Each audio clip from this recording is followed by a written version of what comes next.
let's start the third and final session for today. And let's have a look what we'll be covering. We'll start with a meditation. Again, a meditation looking for me, the meditator, but in particular, emphasizing the me that does exist, this mere I, merely labeled me. Following that, we'll do a short review of some of the earlier points, and then we'll move on to looking at emptiness of phenomena.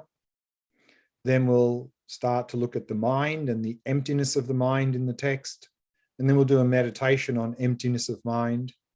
And then after meditation, to have a brief look at how we can approach emptiness via the insight of impermanence. That you could find very helpful.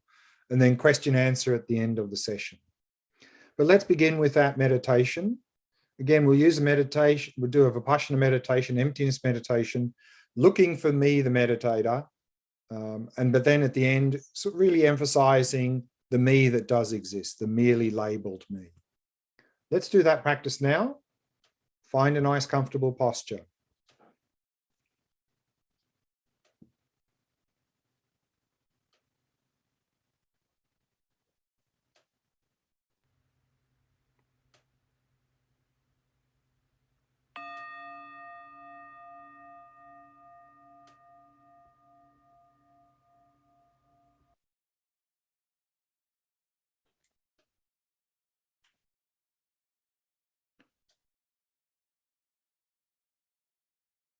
Establishing a good posture, as always, to begin the meditation. Back nice and straight. And allowing the entire body to become completely relaxed, completely at ease.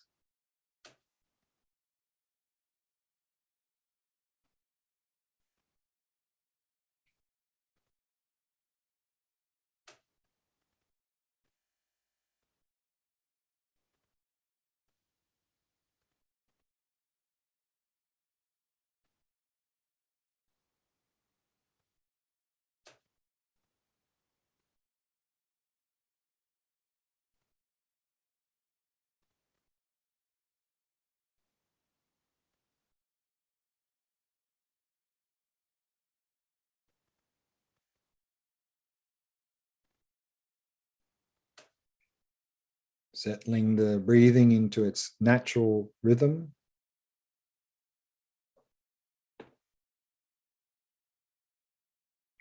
Not trying to control or regulate the breath in any way.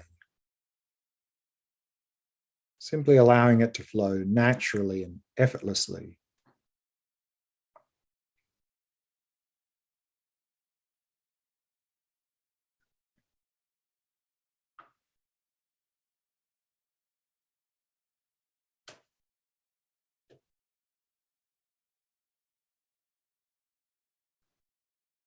And then preparing the mind.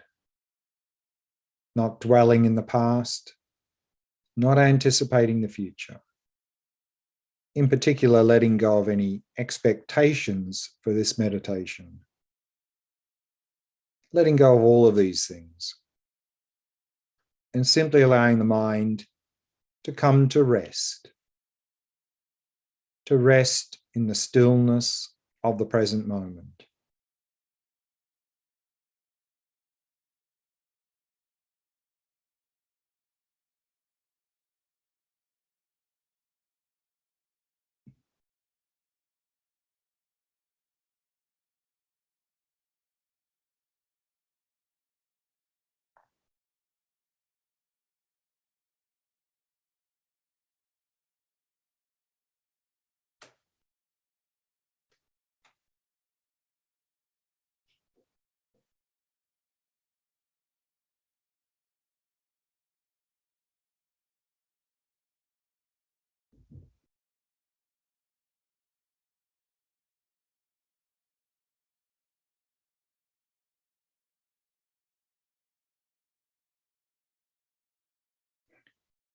Now, does there seem to be a me here meditating? A me that seems to exist objectively. A me that doesn't seem to depend upon anything else to exist.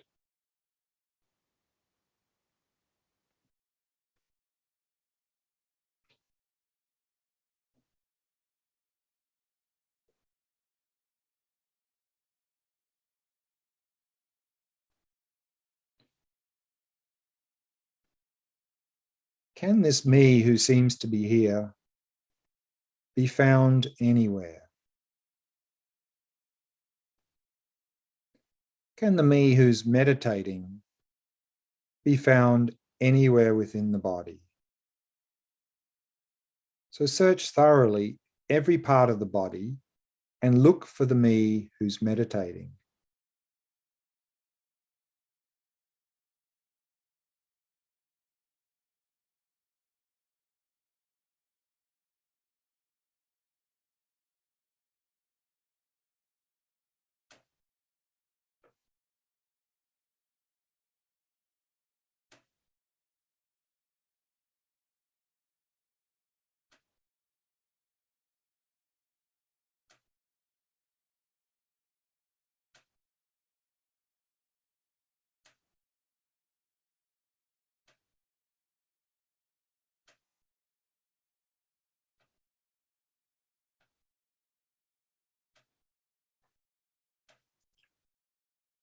Is the whole body itself? Is that the me who's meditating here?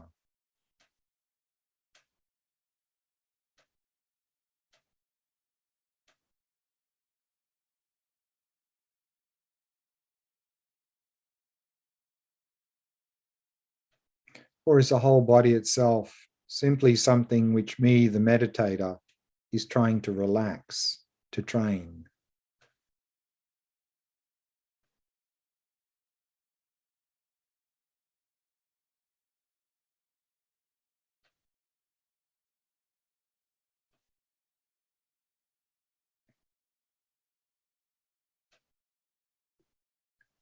Can the me who's meditating here be found anywhere within the mind? Again, search thoroughly every part of the mind and look for the me who's meditating.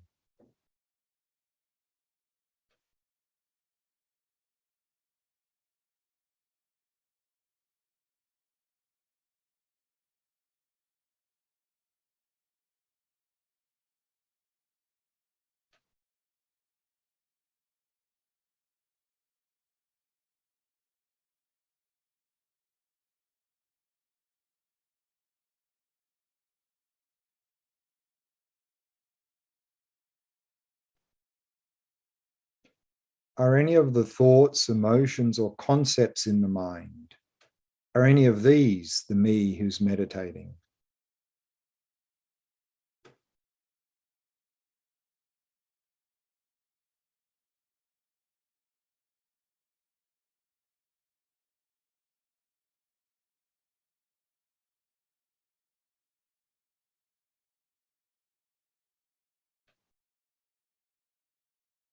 Or are thoughts, emotions, and concepts simply things which me, the meditator, has, possesses?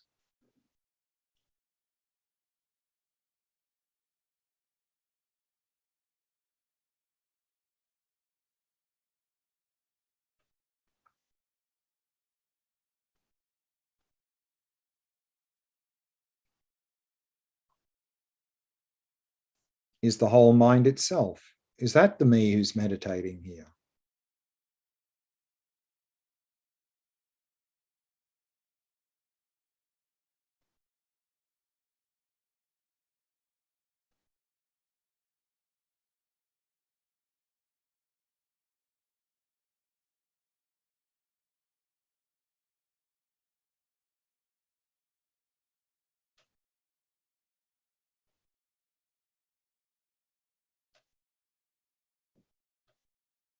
Or is the whole mind itself simply something which me, the meditator, is using to focus on the object?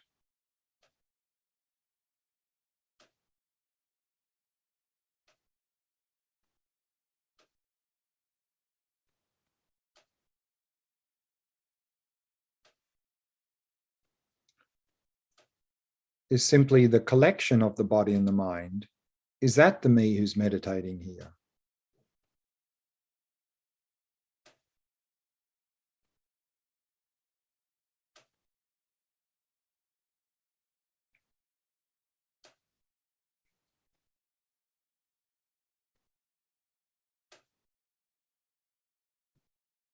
Or is the collection of the body and the mind simply two things which me, the meditator, is trying to train?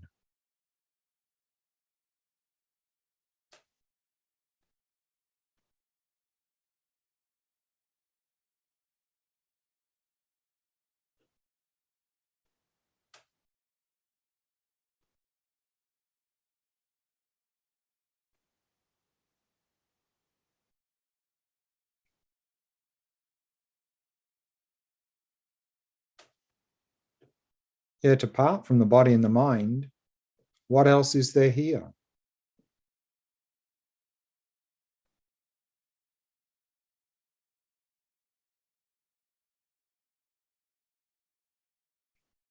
If there's nothing more than the body and the mind here, then where is the me that possesses this body and mind? Where is the me who's training this body and mind? Where is me, the meditator?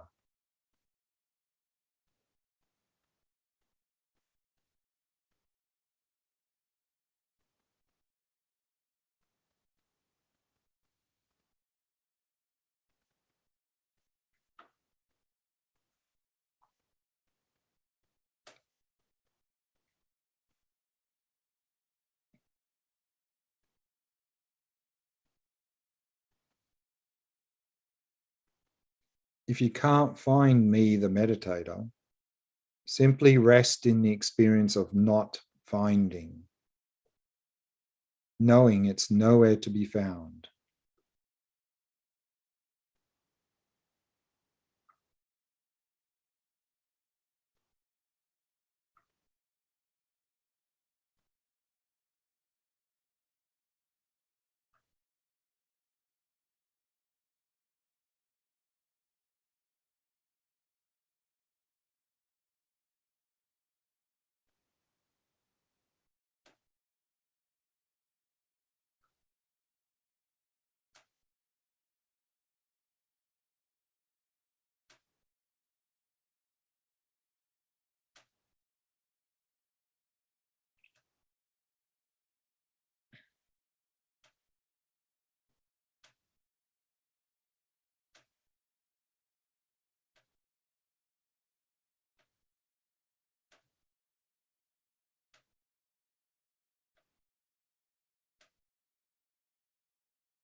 And even if you didn't find the me who's meditating, isn't there someone who's experiencing all of this?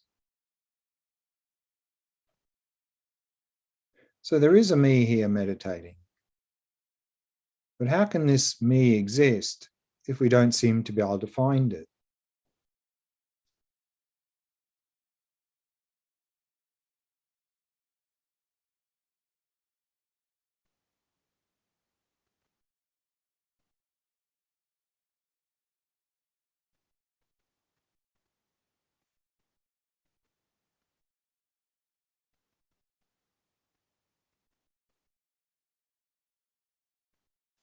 The me who's meditating here exists as something merely labeled, a mere name imputed upon the body and the mind, merely imputed by conception,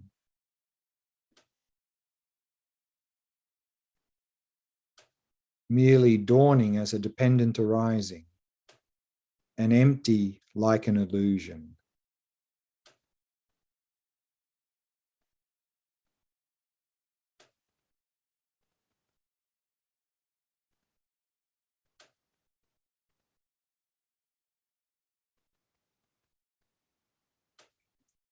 The merely labeled me, or in other words, the mere I, is sitting here meditating.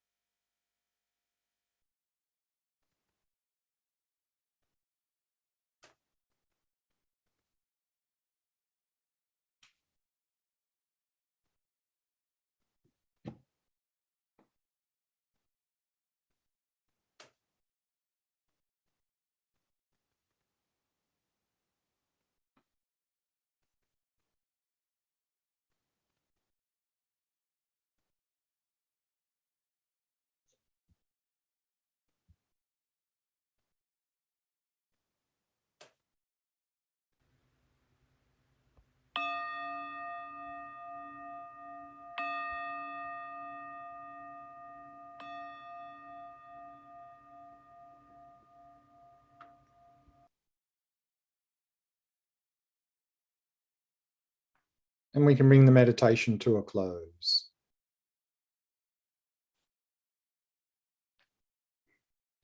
Let's review some of the earlier points before we continue on in the text. So we saw there that in determining emptiness, then in the scriptures, they use phenomena, use an object. For example, Chandrakirti uses a chariot or a cart to establish the view of emptiness. But when it comes to meditating, we start with person, because that's where we start to go wrong, grasping onto independent me and then grasping onto independent world. And also me, the person, is something very familiar to us. However, when we begin this emptiness practice of me, the person, then it's important to, as the text says, identify this object of negation. In other words, to have a clear picture of the me that seems to be here, this me that really seems to exist from its own side, existing objectively, the one that we are identifying with, that is the basis of all of our behavior. That's what we're going to look for. So we need a clear picture of that to search for that. And then how to search, a number of different ways. The one mentioned here in the text is based on Nagarjuna, this reasoning of same or different. And that is, if the me really exists here, it must either be the same as the body and mind or different than the body and the mind. But here Nagarjuna says, to paraphrase his verse, he's saying the person is not the body, the person is not the mind, nor is the person body and mind together. Yet apart from the body and the mind, what person is there? And so that is this searching for person either being same or different. If it exists objectively, that's where it has to be the same or different. If we don't find it in those two places, then that independent me doesn't exist. And so we go through those stages in the meditation. These 4 essential points is identifying what we're looking for. We look for it. Is it in the body? Is it in the mind? No. Is it something separate from the body and the mind? If we don't find it there either, then what we do is we rest. We stop searching and we hold that experience of not finding. That is an experience of emptiness. But that's not just not finding, it's realizing that it's nowhere to be found. Hold that experience as long as we can. The more we can hold it, the deeper it will penetrate our mind, the more effect, residual effect it will have on the mind. However, if that experience fades very quickly or we get distracted, then we go back, do the search again. If we don't find, hold it again. So this is how we sustain this space-like meditation on emptiness. The experience of emptiness is like space. It's a mere absence. And again, we saw that when we first begin this, then often we come up with a lot of fear. And that fear comes because we are doing the search correctly, and not really finding, but we're misinterpreting that not finding as meaning there's no me at all, I don't exist. And so we have this existential fear. And the reason for that is we're stuck in these 2 extremes, existence and non-existence. Now we're camped in the extreme of existence, grasping onto everything existing independently. And for us, there just seems to be 2 possibilities. Either there is a real independent me here and a real independent objective world out there, or there's no me and no world. And so when we start to undermine this supposed independent me and independent world, then we flip to the other extreme of nihilism, thinking I don't exist, world doesn't exist. So the solution to overcoming that fear, as we saw in the text, is familiarize ourselves with the view of emptiness. To really understand that emptiness doesn't mean nothing exists. In fact, the real measure of understanding emptiness is that because things are empty, therefore there is a functioning world. And because there's a functioning world, therefore things must be empty. In other words, that emptiness and dependent arising are like 2 sides of a coin. Later in the text, we'll come this tomorrow, it says, emptiness and dependent arising being equivalent becomes manifest. We realize that emptiness actually means things exist dependently. And so that helps us to overcome this extreme of nihilism. And then we'll have a lot of joy if we have this experience of emptiness, realizing that the thing that I've been grasping to my entire life that's caused me so much mental afflictions and suffering simply doesn't exist. And then we'll be very happy about that. And we can release that grasping and overcome mental afflictions and suffering. And then we began to see that to continue to cultivate this wisdom of emptiness, we also need to do something outside of meditation, what's called post-meditation. And that is to really do this, what's called illusory-like emptiness in post-meditation. That once we come out of meditation on emptiness, particularly if we have some experience of emptiness in meditation, then to start to question appearances, to understand that things are not existing as they appear, that everything seems to exist there independently. But based on my understanding and experience of emptiness in meditation, I know this not to be the case, that things don't exist as they appear. And so to develop that conviction that things are like an illusion, and then that will strengthen our understanding of emptiness, and then meditate again. So we're cycling between space-like emptiness meditation and illusory-like emptiness practice in daily life. And that will really deepen our understanding and realization of emptiness if we do these two aspects of the practice.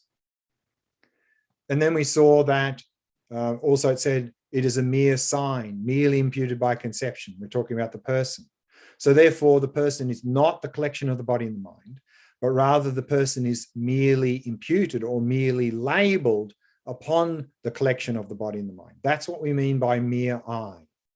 And the text also goes on to say, it is not an ultimate. It's merely dawning as a dependent arising that is empty like an illusion.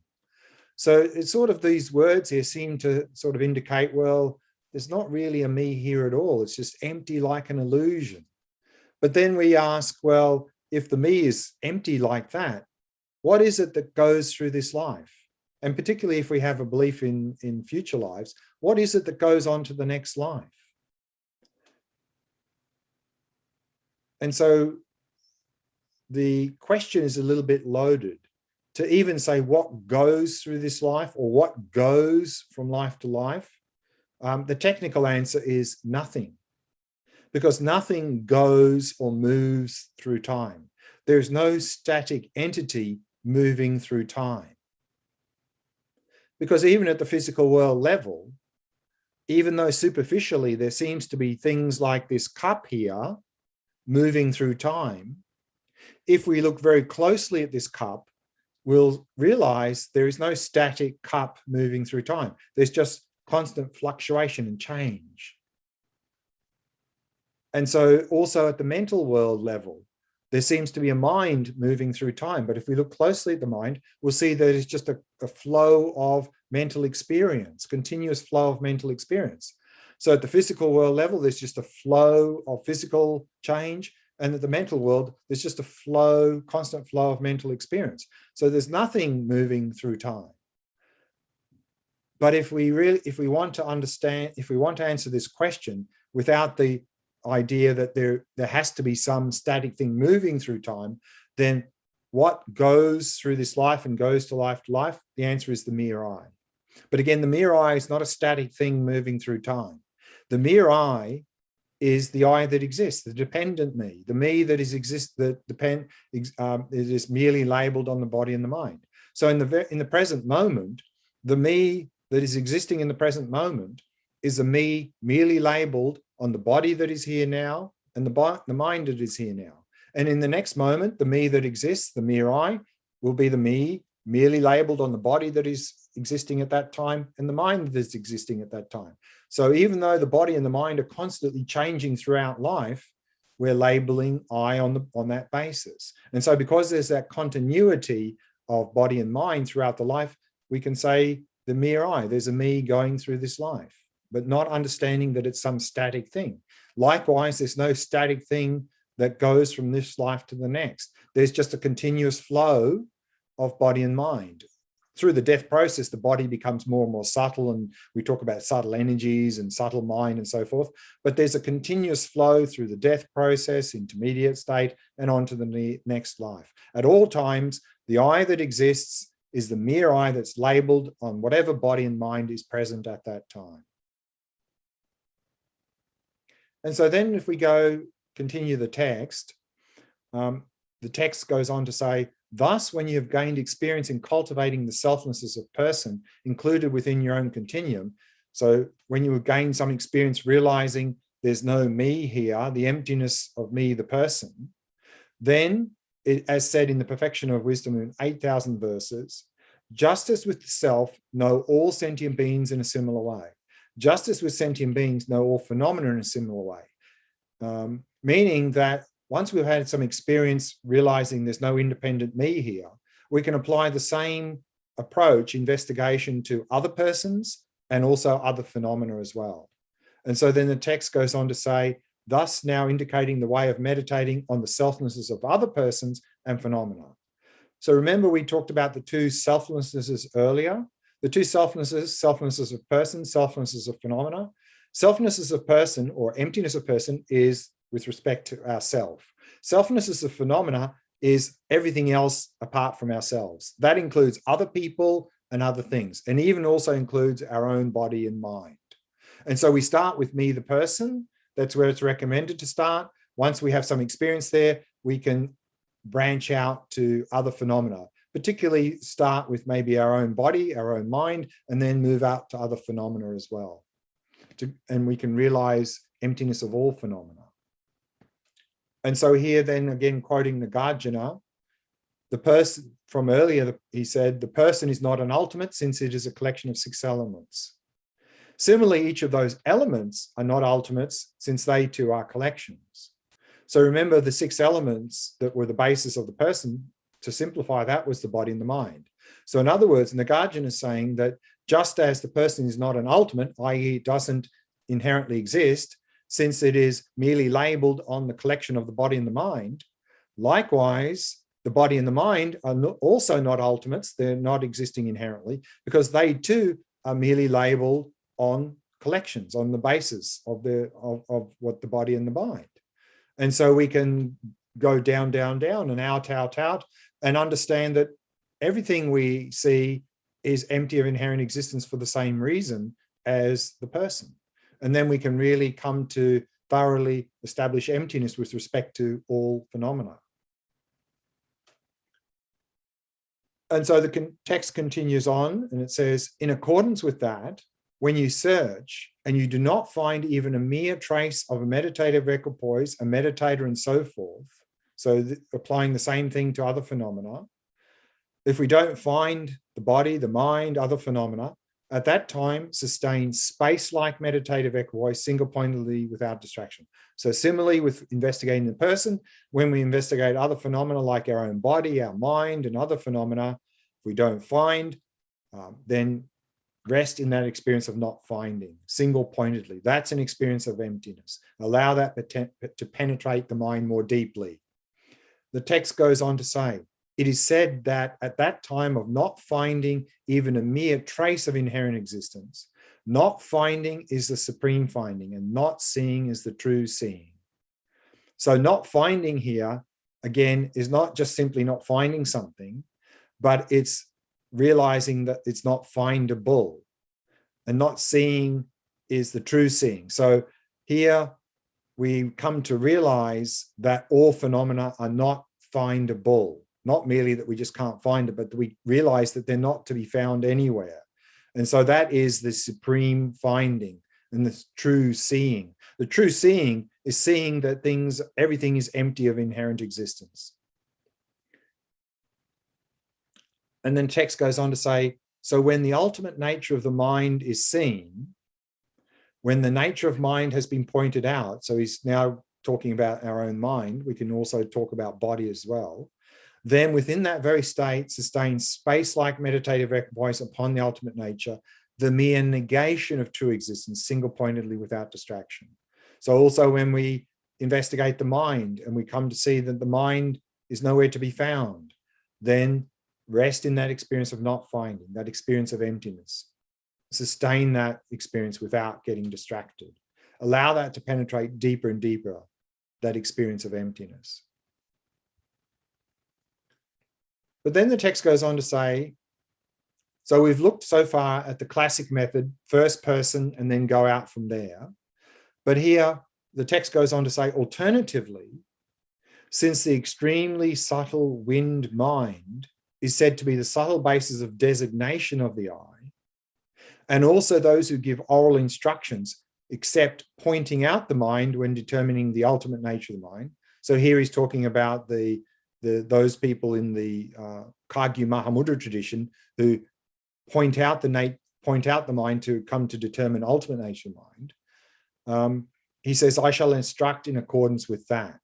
So therefore, he's now saying that with the Vipassana practice of emptiness in the oral tradition, the oral instructions, they really just focus primarily on the mind, not so much on the person and other phenomena. And so then he says, well, I'll instruct now some instructions with regard to the mind itself. So here, when we see this extremely subtle wind mind is the subtle basis of designation of I. We saw earlier that we can talk about 3 levels of body. The coarse body is the body we have now. The subtle body are the channels, chakras, winds, and drops there. And then the very subtle body is a very subtle wind energy at the heart chakra, which is the support for the clear light mind. And so then we have the 3 levels of mind. The coarse mind, the one we have now active, that's supported on the coarse body. The subtle mind, supported on subtle body. And then the very subtle mind, also called mind of clear light, pristine awareness, Rikpa, primordial consciousness. This is supported on this very subtle wind energy at the heart chakra. And this is what it meant here by the extremely subtle wind mind. That at that level, that is the basis of designation of I. At the subtle level, when we're going through the death process, the I that is going, so when we go through the death process, for example, this is a good example here for these 3. Initially, where this coarse body and coarse mind are shutting down. So through the first, what's called 4 stages of the death process, this coarse body and therefore the coarse mind are shutting down. So the me who's undergoing that experience at that time is the mere I. It's always the mere I, but here the mere I is merely labeled on the coarse body and the coarse mind that is shutting down. At the end of the 4th stage of the death process, coarse mind, coarse body shut down. But then the next 3 stages, this subtle body and subtle mind are shutting down. So the me that's undergoing this part of the death process, again, the mere I, is a mere I, the I that's merely labeled on the basis of this subtle body and mind. Then at the last stage of the death process, the subtle body mind shut down, then we have active the very subtle clear light mind of death. So the mere I that is at that stage of the death process, at the clear light of death, is a mere I, is an I merely labeled on this extremely subtle wind mind. And then we move on into the intermediate state, what's called the bardo. There we take on a subtle body and mind. So again, it's still the mere I, the I labeled on that body and mind. And then when we go on to the next life, we connect with a fertilized egg in the womb, for example. Then the mere I, the I again is based on the coarse body, coarse mind of the next life. But at all stages, it's the mere I. The basis of designation changes a lot. Even within this life, the basis of designation of me is changing. I mean, the body that we have now, I think 10 years ago, was completely different. We have a completely new body every 10 years. So the basis of designation of me now is the body is very different than 10 years ago. And certainly when we go through death process, intermediate state, and so next life, it's very different, the basis of designation. It's always changing, but there's this continuity that we can call I. And so then we go on, it says, within that state of the previous continuity of meditative equipoise, so again, within the state of shamatha, so with a calm, clear, focused mind, like before, when we investigate the person, same here, with a calm, clear, focused mind, it says, if you investigate the mind, and now he gives a long description of the conventional nature of the mind. He says, the mind, which is a pure vacuity, not established in any way as a physical entity, is unobscured like the sun free of clouds, with diverse thoughts dawning and thus proliferating, is unceasing like a butter lamp that does not go out, and and operates as an uninterrupted continuum of clarity and awareness. So this is just a description of the conventional nature of the mind. So we saw earlier that the mind, the definition is a mind is that which is clear and knowing, or clarity and awareness. And the word clarity in clarity and awareness implies two things: that the mind is not physical, as we see here. The fact that the mind is clear or has clarity, it's not a physical thing. So the mind is not the brain. It's not an emergent property of the brain. It's not a function of the brain. It's non-material, non-physical. But also the word clarity means that because the mind is clear as clarity, therefore things can appear in it. And so here we see, therefore, the mind has diverse discursive thoughts appearing, dawning and proliferating in the mind. So that's the definition of the mind. And then where does the mind come from? Like everything, it arises through causes and conditions. The mind is a dependent arising, and all dependent arisings arise through causes and conditions. And when we talk about cause and conditions, we can talk about substantial cause and cooperative conditions. Just like the substantial cause of the plant is the seed, cooperative conditions, the soil, sunlight, water, and so forth. So what's the substantial cause of the mind we have now? And that is the mind of a moment ago. The mind of a moment ago is what transformed into this mind we have now. But for that mind of a moment ago to transform into this, we need lots of cooperative conditions that affect that transformation.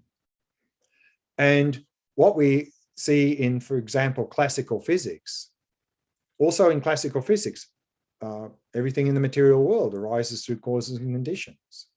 And one of the implications of that, and one of the fundamental principles of classical physics, is the conservation of mass energy. You can't create mass energy, you can't destroy it. It can't come from nothing, and it can't go to nothing. You can simply transform it due to the principle of causality, of causes and conditions. Something doesn't come from nothing, and something doesn't become nothing.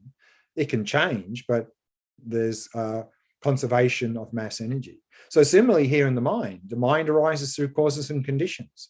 So one of the implications of that is the mind can't come from nothing. There's what's called conservation of consciousness. You can't create consciousness, you can't destroy it. You can simply transform it. So therefore, this mind we have is this uninterrupted continuum of clarity and awareness. That's the mind we have, the conventional nature. It's this flow of clarity and awareness.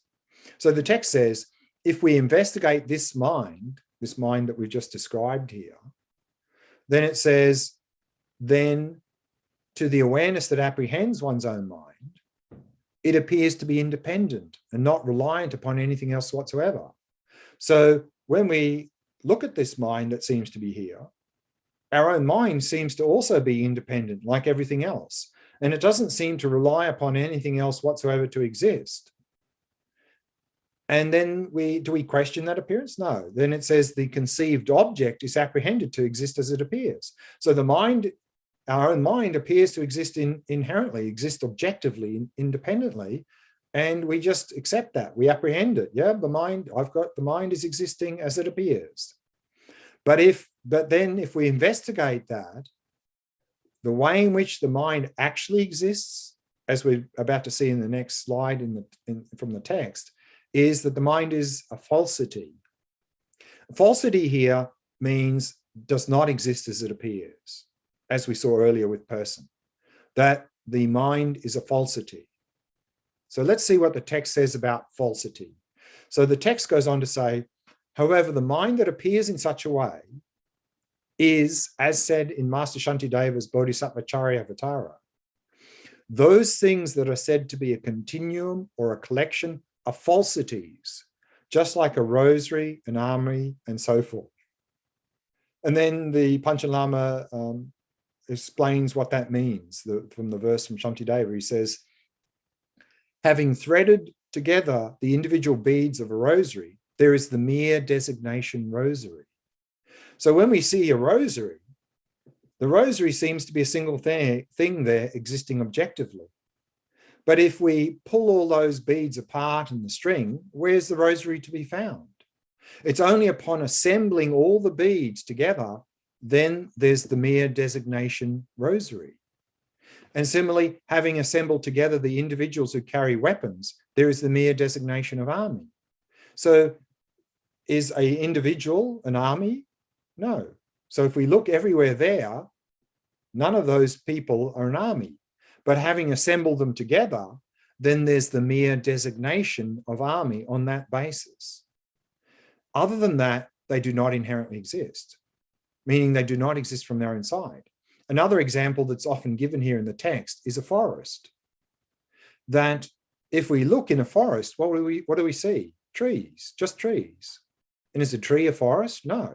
But having a collection of trees there, on that basis, we are merely designating forest.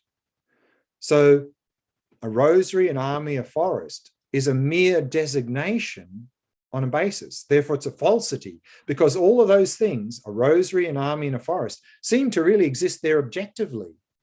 But it's a falsity, because they do not exist as they appear. Even though they appear to exist there objectively, when we look closely, we'll come to see they do not exist objectively, that they're a mere designation on a collection of stuff, none of which is that thing.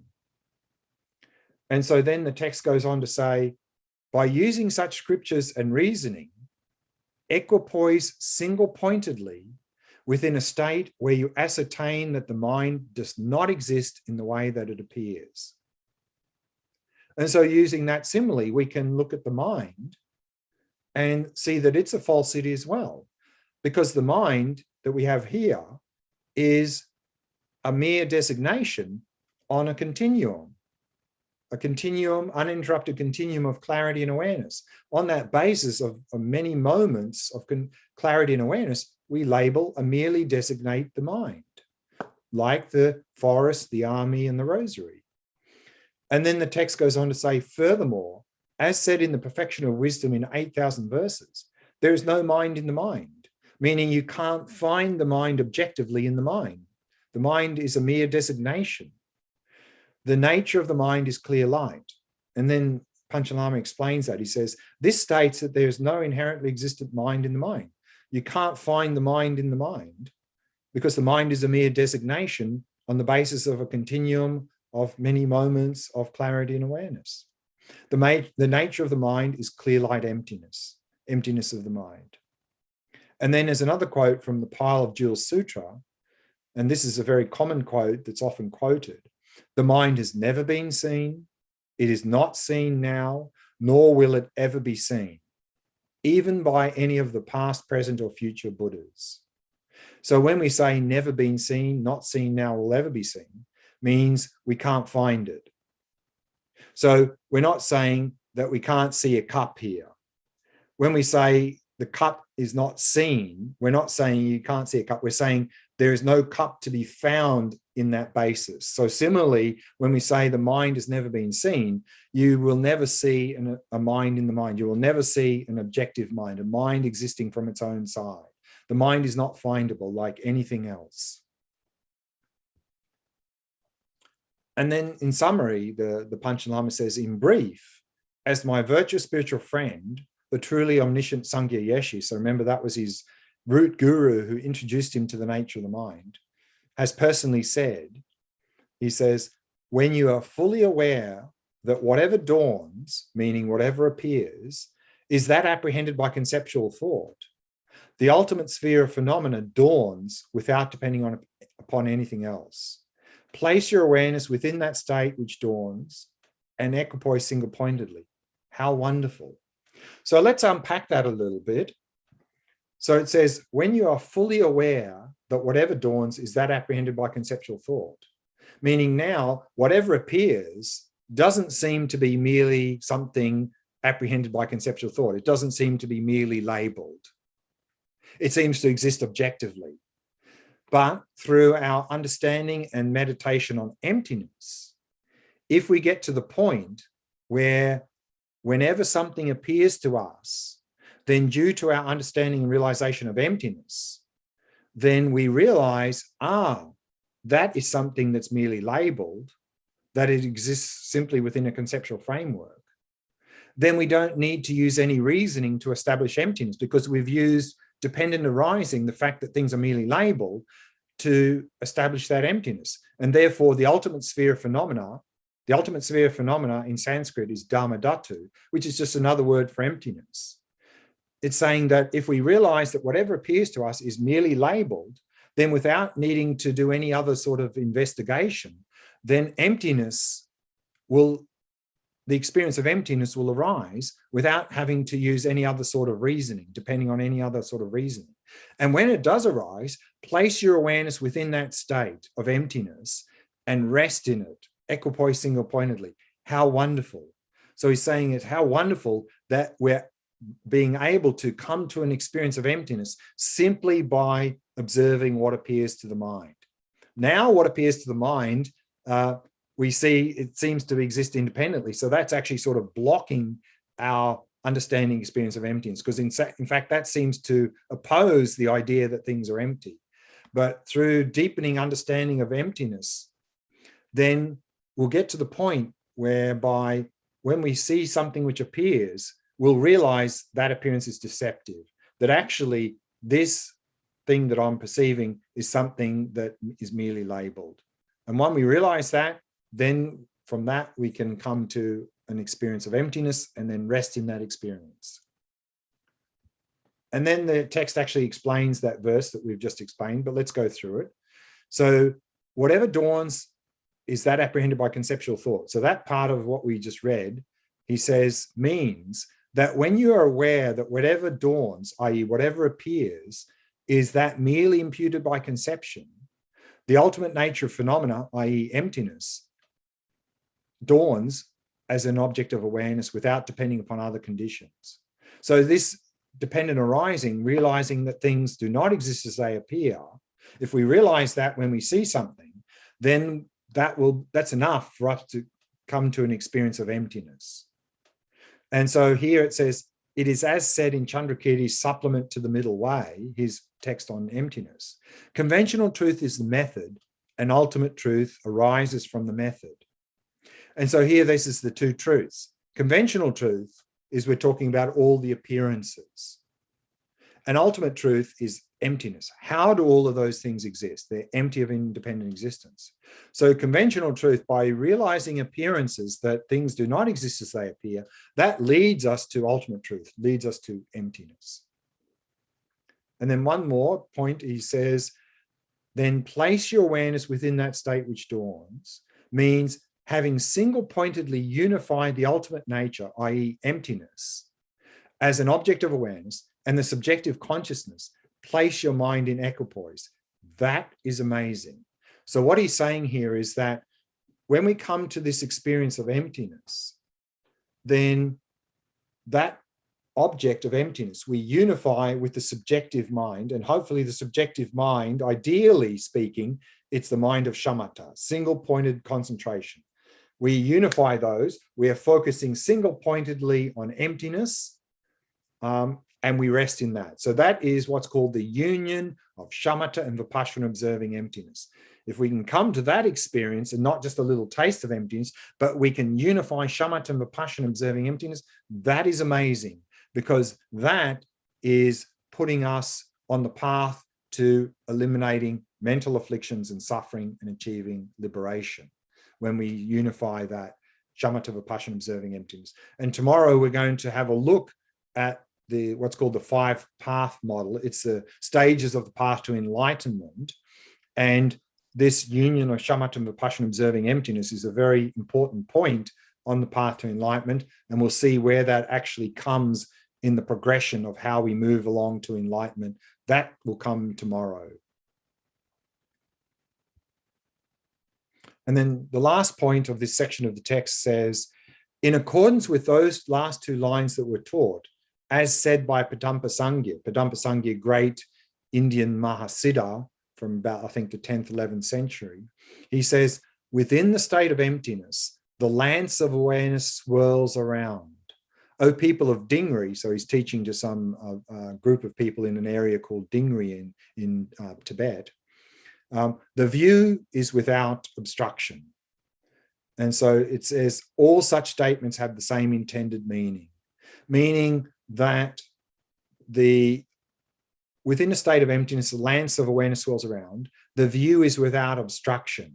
So what this means is that when we get to this point in our emptiness practice, and actually more explanation about this will come tomorrow, is without obstruction means that our experience of emptiness is not obstructed by appearances, not blocked by appearances, because now we've got to the point where appearances are really telling us that things are empty of inherent existence. Now, as a beginner, that's not the case. Appearances are really sort of trying to tell us actually things exist there objectively.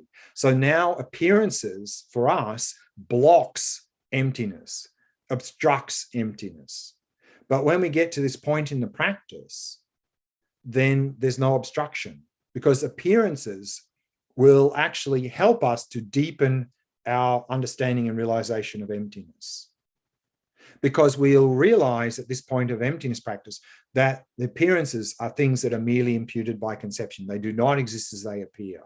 And that will further deepen emptiness. And that's why the lance of awareness swirls around in the state of emptiness.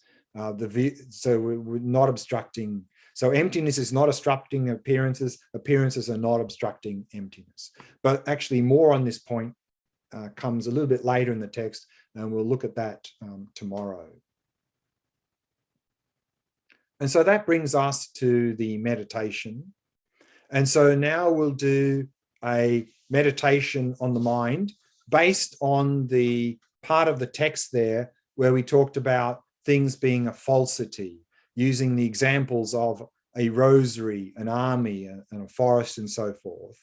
And so we'll use that as the basis for coming to see and realize that also the mind is a falsity, like a rosary, an army, and a forest, and so forth. So let's do that practice now. So find a nice, comfortable posture. Let's begin.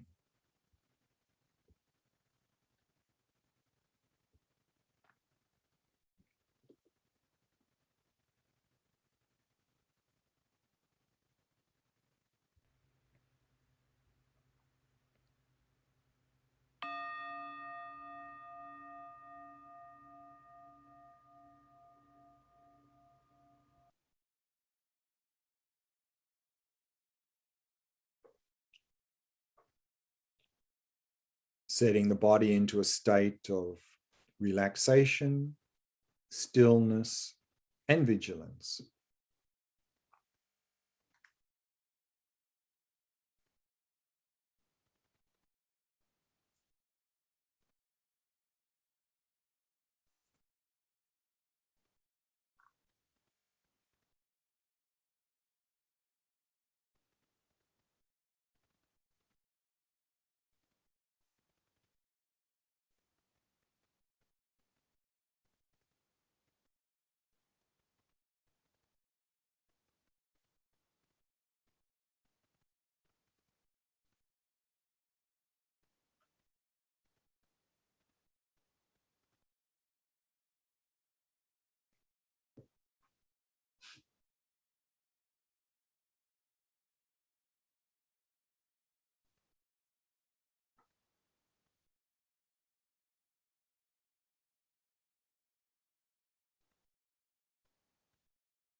Allowing the breathing to flow naturally and effortlessly.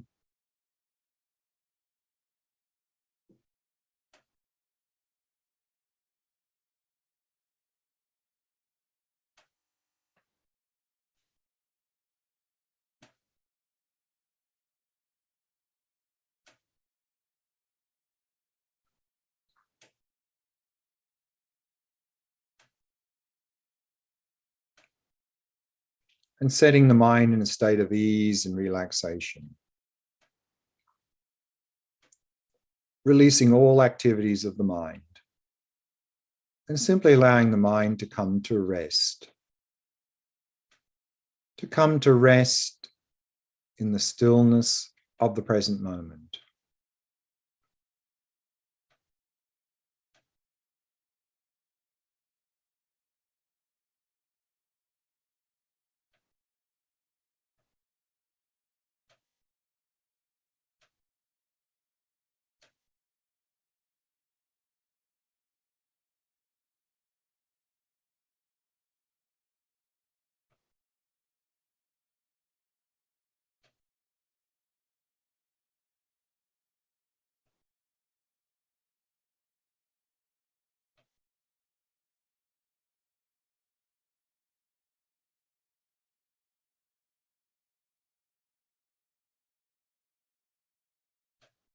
allowing the mind to remain relaxed, still, and clear.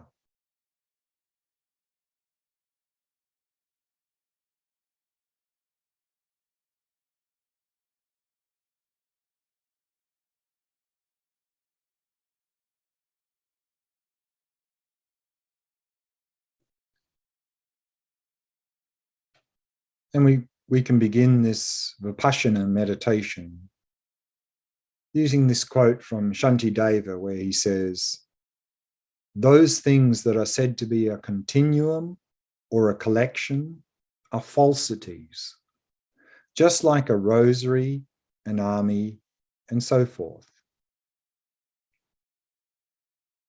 Falsities meaning not existing as they appear. So the first example is a rosary.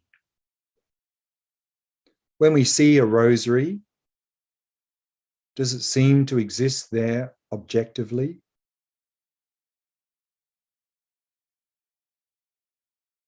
As a single thing?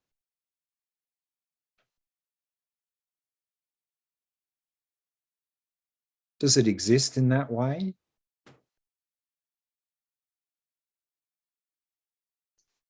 If we pull apart all the beads and string, is there a rosary to be found there amongst any of the beads or string?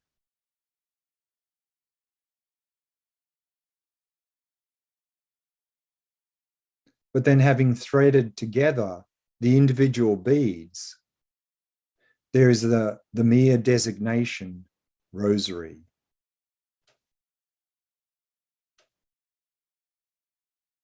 And other than this mere designation, what rosary is there?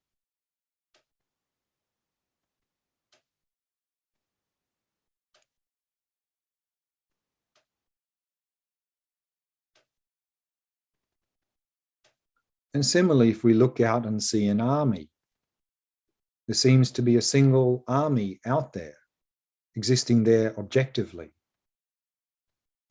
But does the army exist in this way? Because if we look amongst all the people there, there is no army to be found.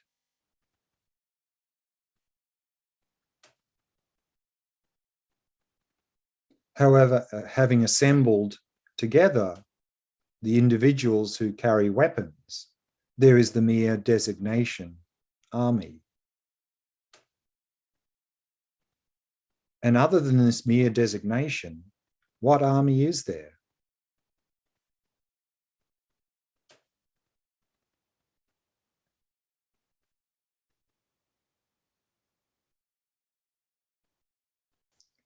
And similarly, when we look out and see a forest, the forest seems to exist there objectively.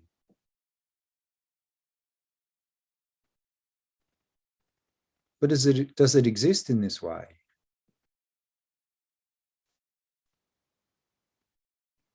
When we go closer and look very closely, all we see are individual trees. There's no forest to be seen there objectively.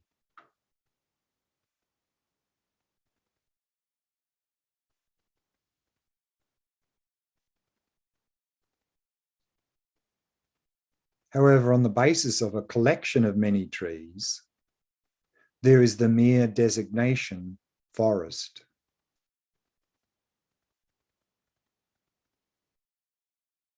And other than this mere designation, what forest is there?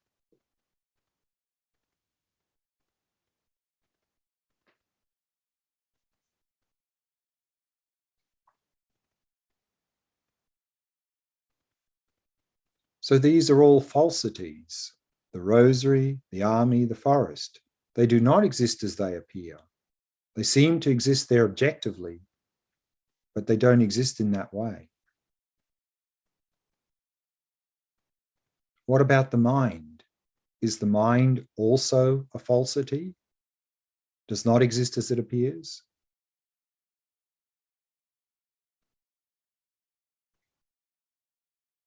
And in the text, the Pancha Lama says, The mind is a pure vacuity, not established in any way as a physical entity, with diverse discursive thoughts dawning and thus proliferating. And it operates as an uninterrupted continuum of clarity and awareness.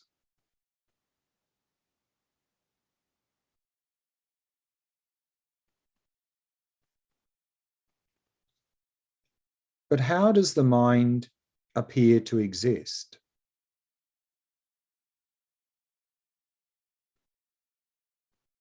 Does our mind appear to exist objectively, independently, and to not be reliant upon anything else to exist? Is that how it appears?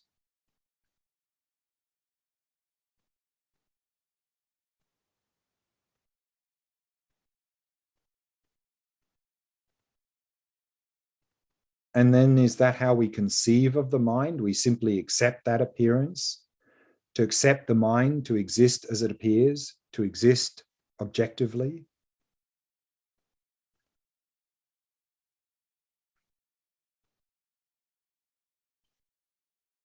But if we investigate closely, how does the mind actually exist?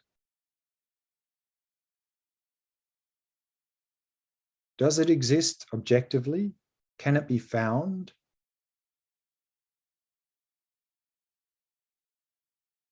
If we look in that uninterrupted continuum of clarity and awareness, can we find the mind objectively?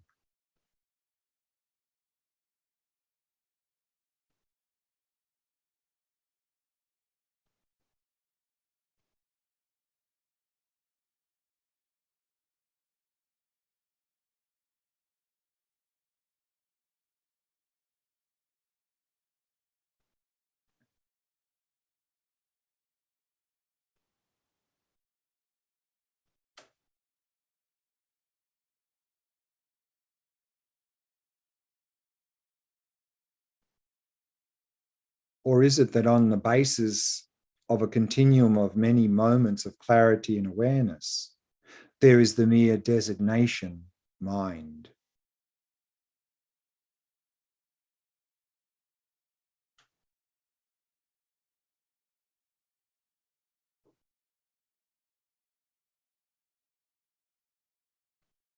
And other than this mere designation, what mind is there?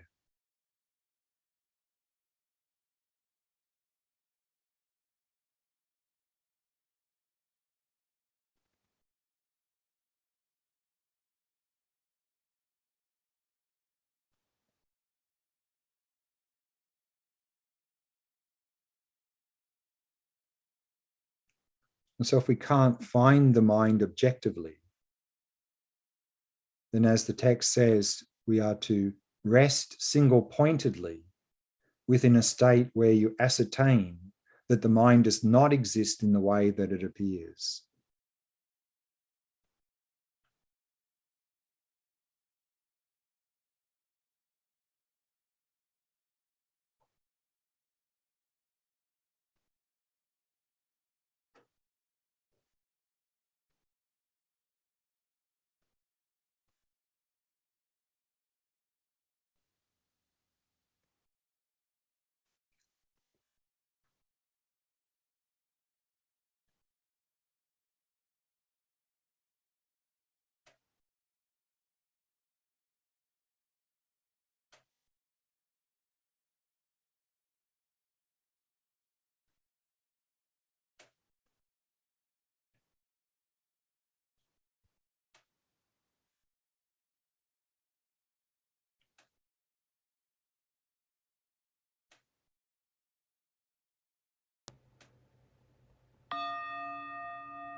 And then we can bring the meditation to a close.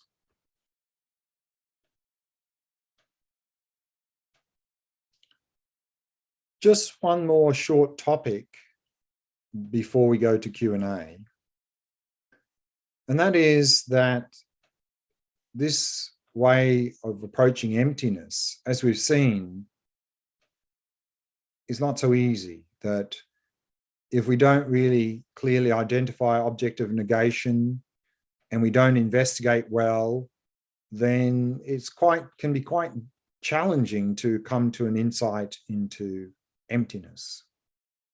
But I think there's another way that we can come into this practice of emptiness, and that is via the insight into impermanence. So in Vipassana practice in general, one of the first insights that we are to cultivate is the insight into impermanence.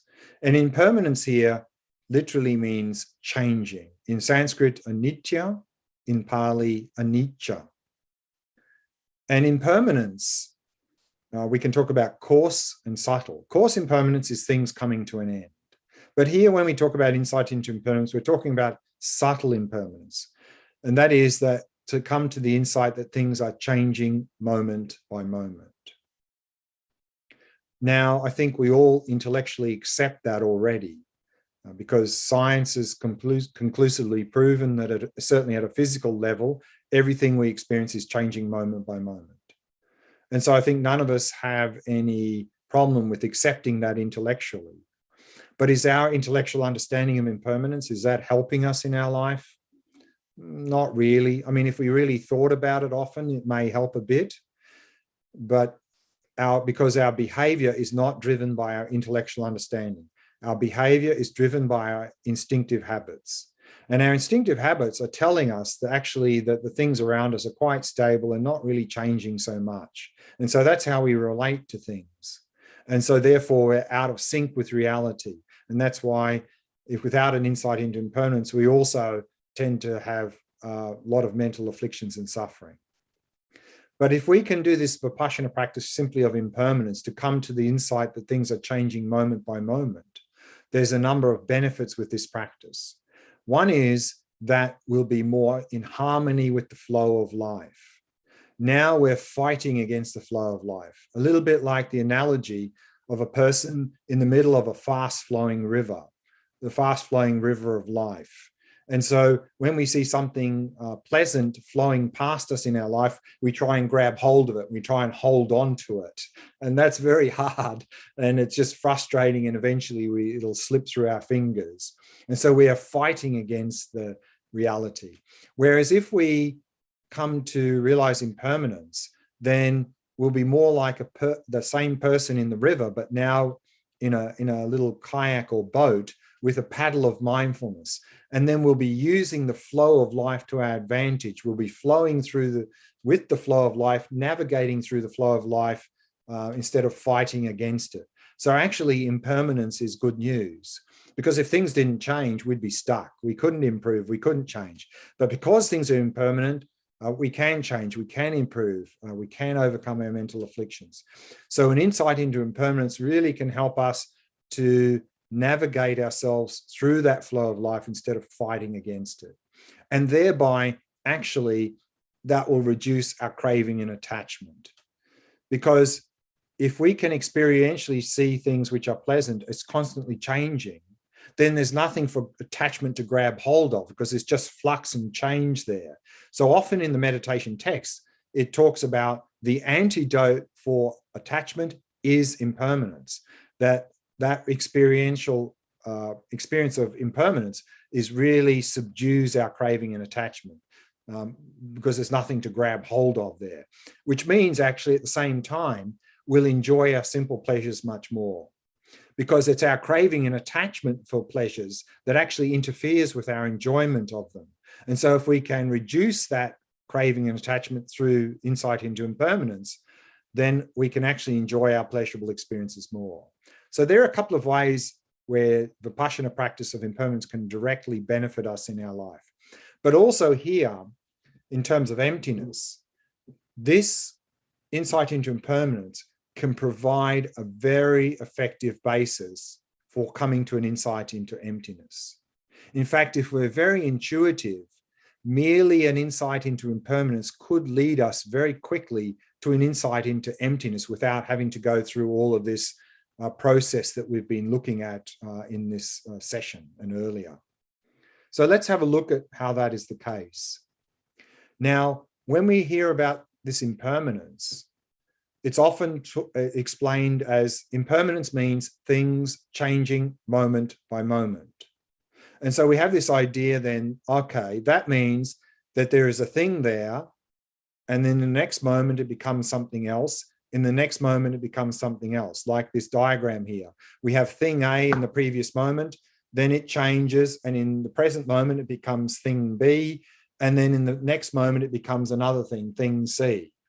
Is that impermanence? No. Because if a thing existed in the present moment, then no matter how short that brief moment of time is, then during that brief moment, that thing would not be changing. So actually, it wouldn't be impermanent. And if it didn't change in that brief moment of time, why would it suddenly change? It couldn't change. So this is not impermanence. Impermanence actually means continuous flow of change. And if we understand that it's just a continuous flow of change, then we'll realize there's no objective thing to be found in the present moment, because we actually even can't find the present moment.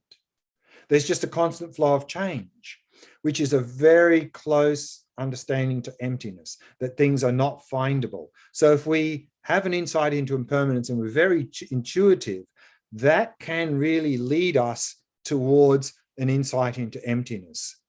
Through understanding impermanence means just constant flow. There's no things there, there's just flow. And if there's no things there objectively, then that's pretty close to an insight into emptiness. So impermanence can be very helpful in coming to an insight into emptiness. And I want to do a meditation based on impermanence tomorrow morning to see if we can come to a little bit of a taste of emptiness via the door of impermanence.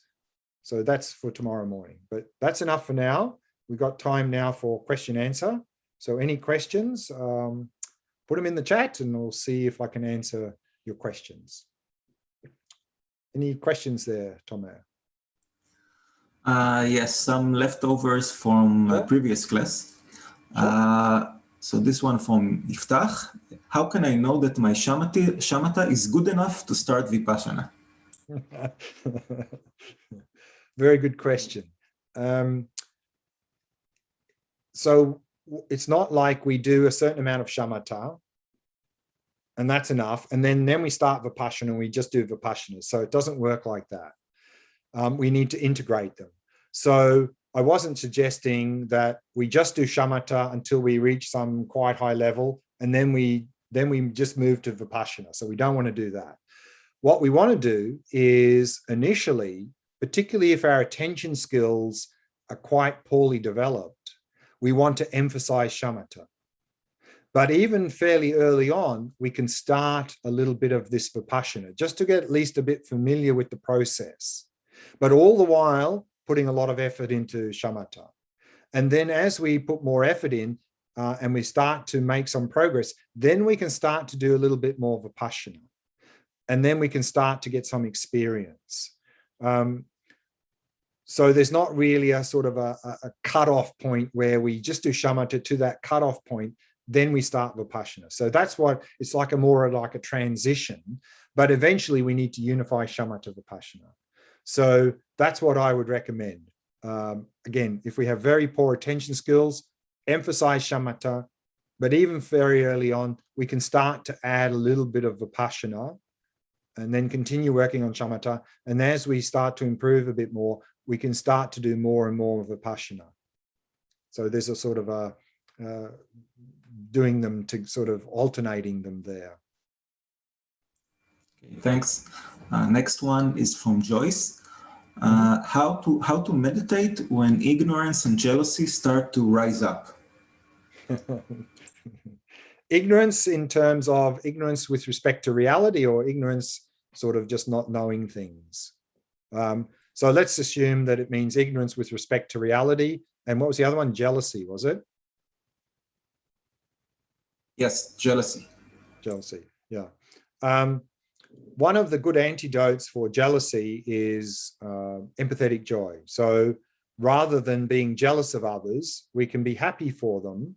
And so jealousy doesn't help at all. But one of the best things we can do initially, not just with jealousy, but with all mental afflictions, is simply observe them. So if we have some experience of the shamatha practice of observing thoughts, then simply by observing jealousy, craving, anger, frustration, if we can observe them as they're arising, we're actually free of them. They can't continue. They can't go anywhere. We don't need to fight with them. They'll simply dissipate. So this is one way to begin to deal with these mental afflictions. And in addition to that, what's going to be very helpful is to, as we saw in the preliminaries earlier, that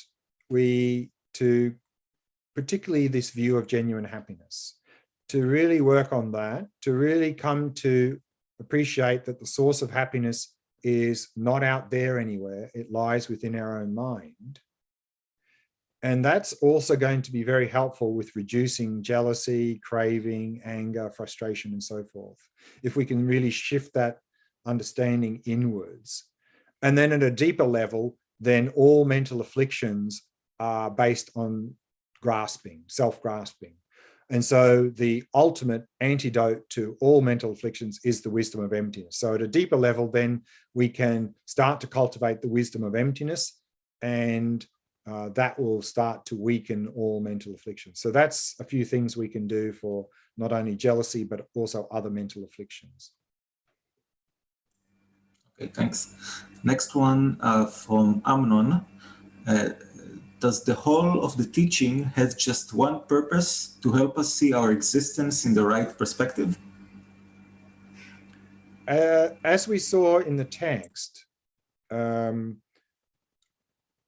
something like all these branches were taught for wisdom. So what we saw early in the Vipassana is that all of the various conventional teachings are all leading us to directly or indirectly to this wisdom of emptiness, because it's the direct insight into emptiness that is what's going to eliminate all of our mental afflictions and suffering.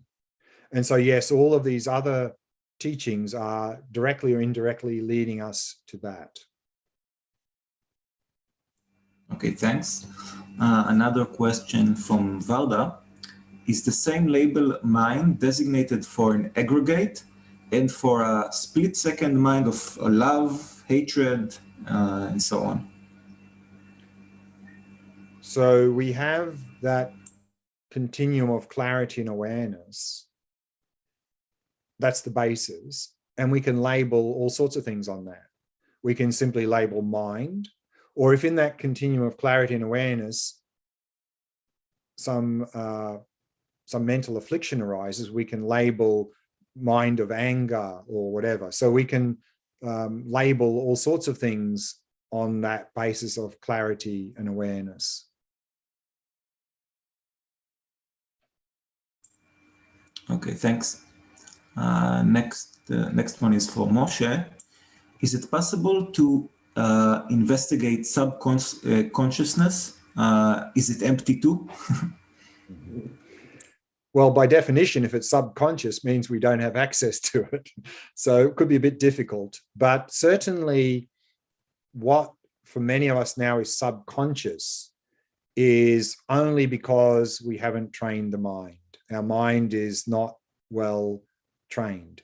So if we enter into shamatha practice and cultivate a more calm, clear, focused mind, then what is now for us subconscious will start to become conscious, because the threshold between conscious and subconscious will dramatically go down. And then all of those hidden things that were hidden before will now become manifest. And that's a good thing, because we'll be able to notice a lot of things earlier. We'll be able to notice the beginning of a lot of mental afflictions. And so it's much easier to deal with these sorts of things then. So then it's no longer subconscious, it's conscious, and we can observe that. And then, as we saw, everything is empty of inherent existence, whether or not we can observe it or perceive it. Everything's empty of inherent existence. Thanks.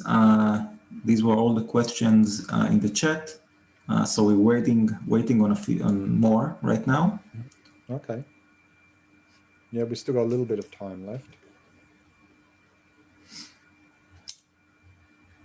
Actually, I also was thinking about something. When we talk about labeling, so our mind labels something, and it's based on so we have a basis of designation, but it seems like something should be coming from the object, because if I label snake on a coiled rope or on a snake, then the difference is that the snake from his side can bite me.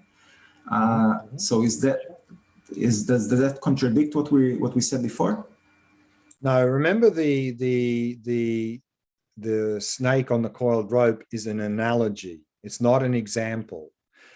And the extent of that analogy is that, of course, the snake on the coiled rope doesn't perform any functions of the snake. You know, there's no snake there. But the limit of that analogy is to show that just like there's no snake to be seen in the coiled rope, similarly, in the basis of designation, for example, cup, the basis of designation here, there's no cup to be found there in the basis of designation. So it's remember the rope and snake is an analogy. It's not an example, because the cup performs a function, whereas the snake on the rope doesn't perform any function of snake. But that's taking the analogy too far then. But also what we need to remember is there is no basis of designation there before we designate. Because how can we call something a basis of designation without designation? It's not a basis of designation. So this becomes a basis of designation at the time we designate the cup. So basis of designation and designated object exist simultaneously. It's not like one exists before the other.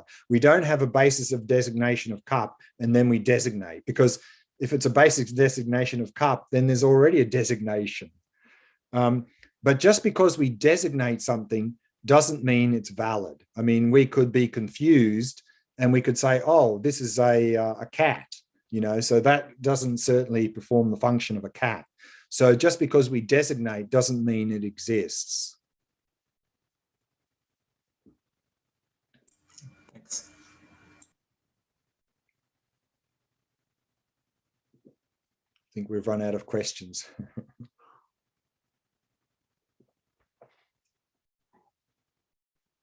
We'll wait another minute or so. If there's no more questions, then we'll maybe wrap up today, because there's only a few minutes left anyway. Yes, one just came in from Tom. How come things exist other than designating them?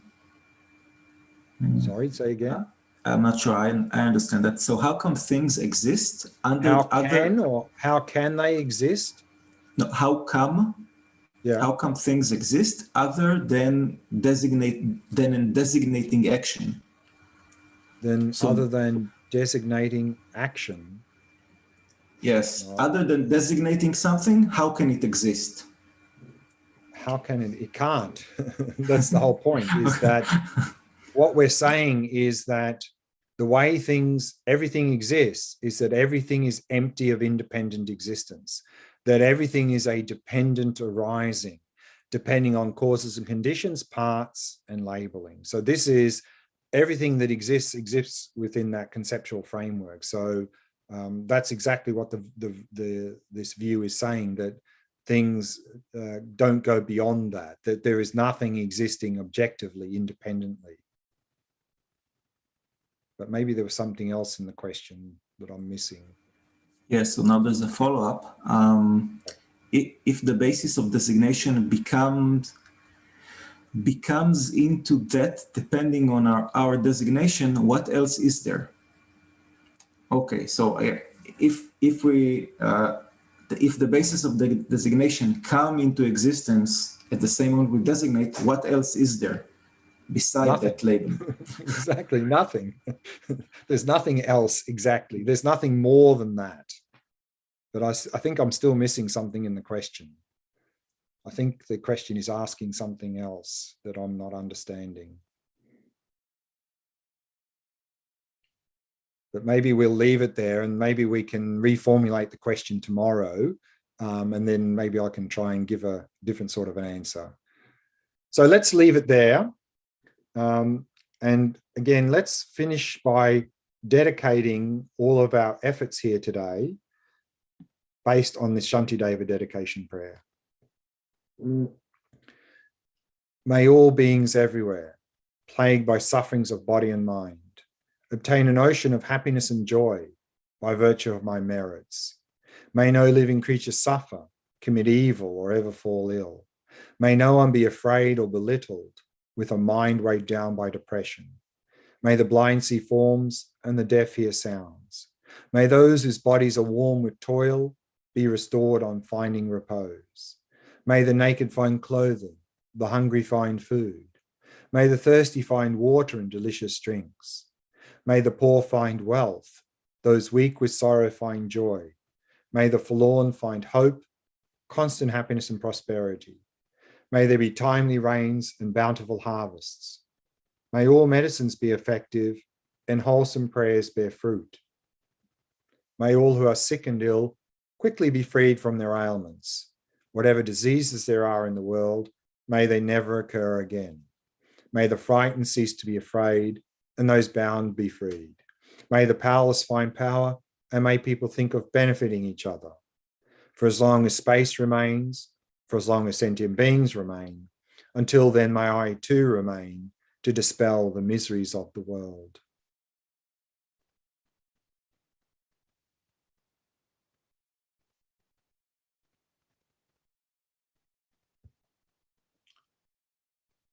Tomorrow is the 6th and last day of this retreat. And in the first session, we'll start with a review because I think we covered a lot of very interesting, profound points today. And I'd like to review those tomorrow. So hopefully we can get a little bit better understanding of some of these ideas from today. And then we'll go on to look at a little bit more about post-meditation, what to do outside of meditation. And then also the text towards the end talks about the stages of progress, how we move along the path to enlightenment based on this realization of emptiness. So we'll be looking at that tomorrow as well. So that's it for now. So enjoy the rest of your day and look forward to seeing you all again tomorrow morning, same time, 8:30 for the last day of this retreat. So bye now. Thank you. Thank you very much. Bye-bye. Thank you very much, Glenn, and thank you everyone for showing up. Thank you, Dharma friends. Thank you so much you for very everything. much. Thank you very much. Thank you. Thank you very Thank you. much. Very much. See you tomorrow. Bye. Bye.